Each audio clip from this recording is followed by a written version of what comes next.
My name's Pat Rix. I'm the artistic director and founder of Tutti, and my role in this work is as the writer. Well, the play for me is about, I guess, a family that are dealing with really big stuff. The issues that this family have taken on are massive, and they don't always agree on everything, and it's kind of the story of how they survive with a sense of grace and dignity and respect for each other. I think it's also a story about power and control and how you work with those from the perspective of a person who doesn't have a voice. The women in Jem's life, his mother and his sister, finding ways to empower him, actually believing that he has a right, like any other human being, to make choices about his life, but kind of being confronted by choices they don't necessarily agree with, and having to find in themselves their own humanity to go along with Jem and to make sure that those choices are real choices. It was in 2006 that Jem asked if he could tell me his story, and I said, yeah, sure. And I asked why, and he said, because I think people with disabilities have huge challenges in their lives, and they're the kind of stories that people need to hear. I want people to understand that challenge is a good thing, and it's how you tackle it, it's how you find your ways to, how you find a way to meet that challenge in your life, in your own way, that's important. It's really important that people with a disability tell their stories in whatever way they can. We're all human, we've all got stories, and if you have a voice, you can tell it. If you don't have a voice, or if you're invisible, it's much harder. So I guess, one of the reasons that Tutti exists is as a vehicle for people's stories. And in Tutti we tell them in many ways, through painting and drawing, through opera, through theatre, through film and digital media. That it's all about getting those stories out and those voices heard and making the invisible visible. He felt so strongly that for other guys like himself, young men and women who didn't have a voice, that he wanted them to take courage. And I guess in his own way he was a spokesman. He did get to university, he did go to the Up the Hill program, he did sit in on lectures on law and politics and ethics and all the things that really interested him. And whenever he went to speak at different groups around town, which he did from time to time, he would always talk about how important it was to see people with a disability, particularly with profound disabilities, as more than their disability. One of the things he said to me very early on was that the reason I love coming to Tutti and the reason why I'm in the choir is because here I'm treated like a person, not like a disability. Really wanted the voice of Jem to come through. I really wanted the voice of his mother, Sylvia, and his sister Jackie to come through in this work, because I see them as the central characters.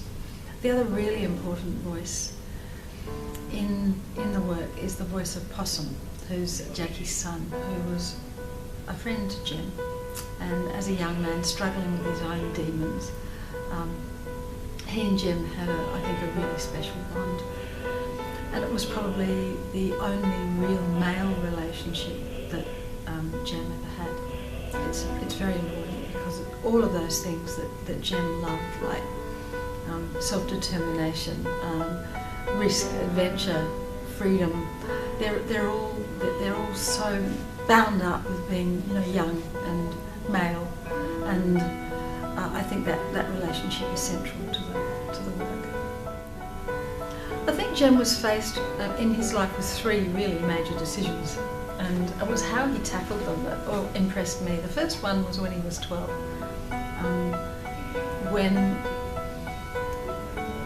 as being brought up in a religious household by a very profoundly devout mother, he really believed that God might be able to perform a miracle and heal him. I guess that there are many, many stories around in different cultures about miracles that heal people. I mean, if you think back to your own childhood, you probably read Heidi and The Secret Garden, and, you know, where people who couldn't walk could walk, and, you know, we believe that in miracles, we want to believe in miracles.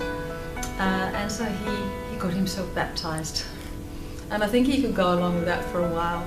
But I think his second great challenge came when he lost his best friend and his confidant possum, all in a very short space of time.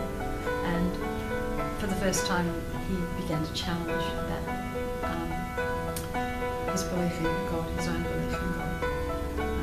And in doing that, he also challenged his mother, which I don't think he had really done before. And so there was a moment of reckoning there where Sylvia, who'd done everything she could for Jem and raised him and loved him like her own, and given him the confidence and the wherewithal to actually make his own decisions, was faced with somebody confronting her with what she didn't want to hear. And that must have been extremely difficult for her and extremely difficult for Jem.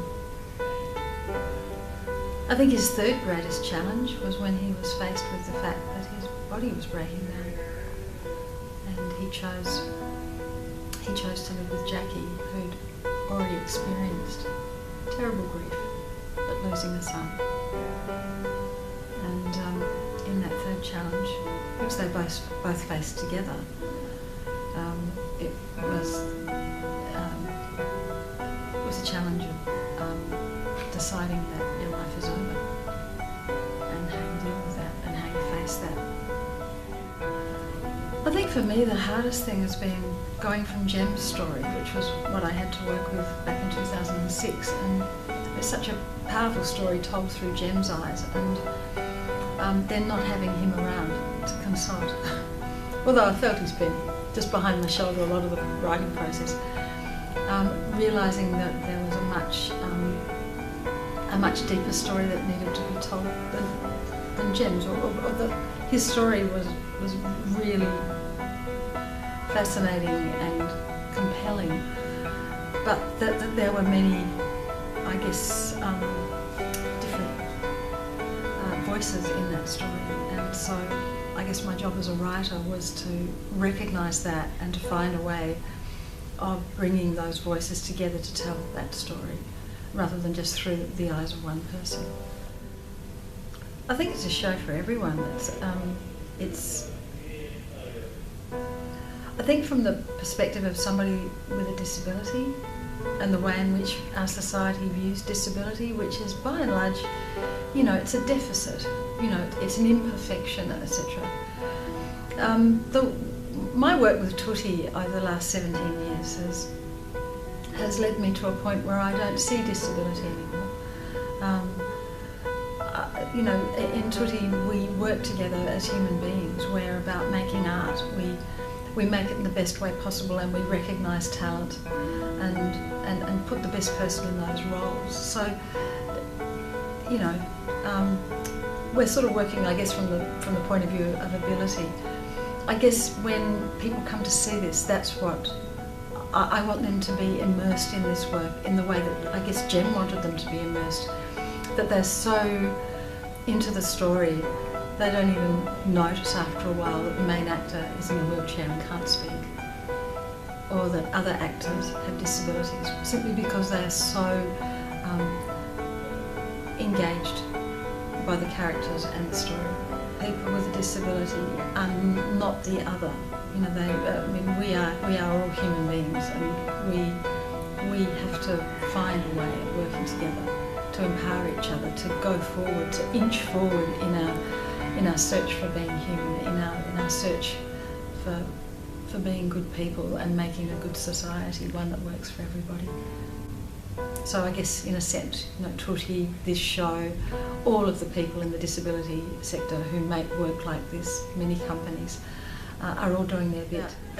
If you're a curious person If you're interested in the world and all its colours and all its diversity, come and see this show.